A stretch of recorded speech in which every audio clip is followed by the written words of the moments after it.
내가 춤추면 코끼리도 춤춘다. 이서윤. 언제나 설레는 가슴을 안고 하루를 시작하지만 어떤 날은 유난히 걱정이나 불안이 엄습할 때가 있습니다. 그러면 저는 우선 잠자리에서 일어나기 전에 저의 손을 가만히 움직여 봅니다. 10개의 손가락이 저의 뜻대로 움직입니다. 그러면 살짝 눈을 떠봅니다. 비로소 햇살이 빛나는 세상을 눈으로 직접 볼 수 있습니다. 그리고 침대에서 내려와 걸어갑니다. 다리를 움직여 제가 원하는 장소로 갈 수가 있네요. 이렇게 오늘 하루도 감사한 마음으로 시작합니다. 오늘 일어날 일들 모두 행운으로 받아들일 준비가 되었으니까요. 운명의 과학적인 법칙. 무의식을 의식화하지 않으면 무의식이 우리 삶의 방향을 결정하게 되는데 우리는 바로 이런 것을 두고 운명이라고 부른다. 스위스가 낳은 세계적인 심리학자 칼 융이 한 말이다. 칼 융은 무의식이 정하는 삶의 방향이 운명이다 라는 표현으로 우리 안에 운명이 들어있음을 강조했다. 여기서 운명이라는 말은 인간이 갖고 있는 무의식적인 경향이나 에너지를 의미하고 내가 미처 인식하지 못한 내 안의 사고 패턴이 운명을 만든다는 것으로 해석할 수 있겠다. 우리의 의식과 무의식에는 무한한 에너지가 잠재되어 있다. 이것은 우리가 삶을 살아가는데 커다란 에너지로 작용한다. 내 안에 자신의 미래를 창조하고 움직이는 씨앗을 가지고 있다는 뜻이다. 그래서 내가 하는 말, 내가 하는 생각, 내가 하는 행동이 100% 모두 내게로 다시 돌아온다. 즉 인생은 의식적이건 무의식적이건 자신이 원하는 대로 살게 되고 꿈꾸는 대로 이루어지는 것이다. 운명을 공부한 나는 자신 있게 말할 수 있다. 위기는 반전의 기회를 감추고 있으며 큰 불행은 그 이상의 행운이 뒤따라올 징조인지도 모른다고. 극한의 상황에서도 희망을 잃지 않으면 우주의 빅뱅처럼 행운이 대폭발을 할 때가 있다. 만약 갑자기 닥친 불행 앞에서 두려운 마음이 생기더라도 내 안에 자신을 믿고 미래를 긍정하는 모습이 존재한다면 불운이 행운으로 바뀌는 기적 같은 일이 일어나는 것이다. 어렵게 돈을 모은 B씨는 자기 돈을 잃을까봐 늘 두려워하는 마음을 가지고 있었다. 자기가 가진 돈을 언제 잃을까 두려워한다면 그 돈은 이미 자기 돈이 아님을 B씨는 잘 깨닫지 못했던 것이다. 1억 원을 가지고 있건 100억 원을 가지고 있건 마음이 편해야 비로소 자기 돈이라고 할 수 있다. 연애 운이 좋았던 시절, 지금까지 9년 동안 내가 겪은 사람과 운의 관계를 맞추어 보면 나의 연애운이 좋지 않았던 시기에는 단지 사랑을 받고 싶어 했을 뿐이라는 생각이 든다.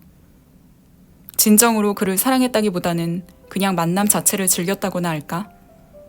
나는 내가 사랑하는 남자를 좋은 방향으로 가르친다거나 조금씩 서로 양보해서 타협점을 찾아나가는 것을 상당히 기피하는 편이다.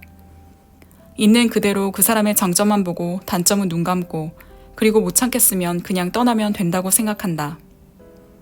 담배 피우지 마. 술 좀 적당히 마셔요. 지난 토요일에 누구랑 어디에서 뭐 했어?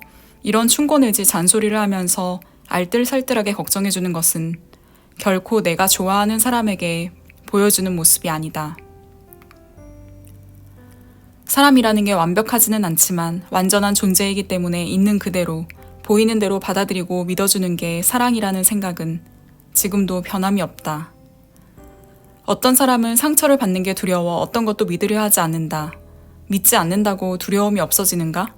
오히려 믿음보다 더 큰 두려움을 마음속에 키우고 있을 뿐이다. 믿기를 두려워하기보다는 믿지 않는 것을 주의해야 한다. 내 마음속의 두려움들은 나에게 다가오는 행운을 막아서기 때문이다. 어려움에 처했을 때나 일이 잘 풀리지 않을 때일수록 내 안에 더 큰 나를 믿어주자. 만약 스스로 조급해질 때라도 행운은 가장 적절한 시간에 당신을 찾아올 것임을 기억하자. 지금 행운이 오지 않았다면 지금이 가장 좋은 때가 아니기 때문이다. 영국의 한 실업가는 사업에 대한 고민과 걱정으로 항상 찡그린 얼굴을 하고 다녔다. 남들이 부러워할 게 더 많은 사람이었는데도 얼굴에는 고민과 걱정거리가 떠나질 않았다.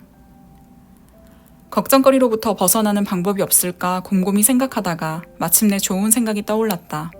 즉 매주 수요일을 걱정의 날로 정하고 일주일 동안 있었던 걱정거리의 내용과 날짜를 적어 상자에 넣어둔 것이다.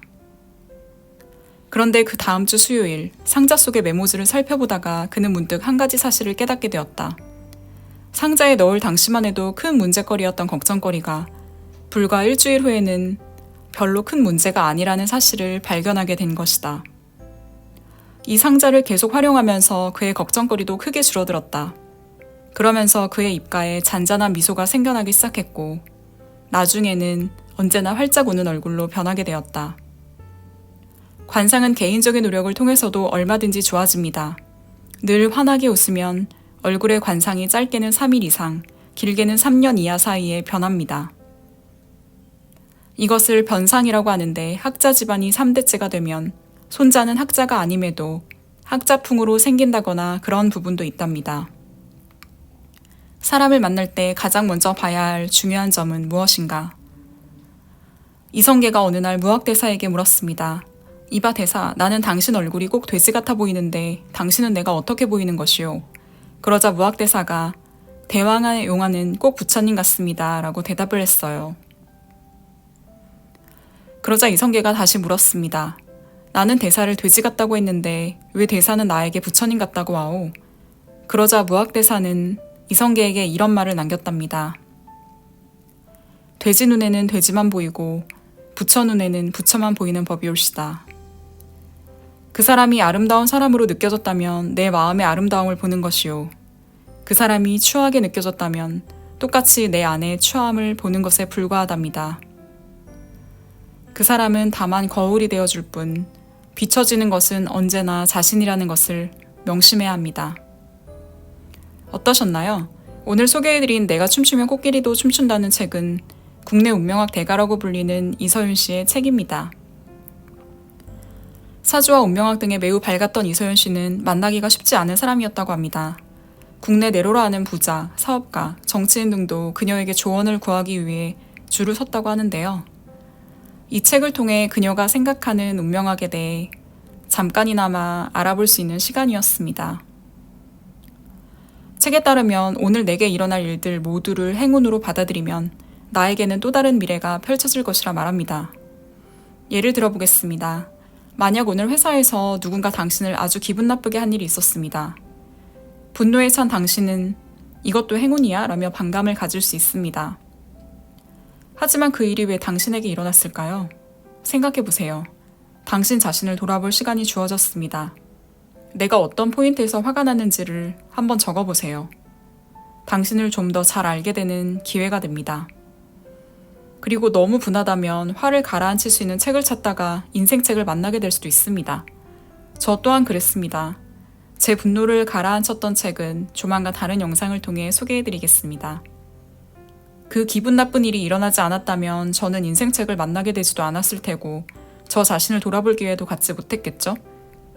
이렇게 생각하면 회사에서 일어난 기분 나쁜 일이 내게 행운으로 작용한 셈이 됩니다. 나 자신은 이 사태를 계기로 한 단계 더 발전하는 시간을 갖게 되는 거고요. 이렇게 인생을 채워나가다 보면 당신의 미래는 언제나 당신이 발전하는 방향으로 나아갑니다. 어떤 일이 일어나든지 말이에요. 우리의 모든 순간은 행운이며 당신이 바라는 상황은 가장 적절한 시간에 당신을 찾아올 것임을 기억하세요. 제 영상이 도움이 되셨다면 구독과 좋아요, 알림 설정 부탁드릴게요.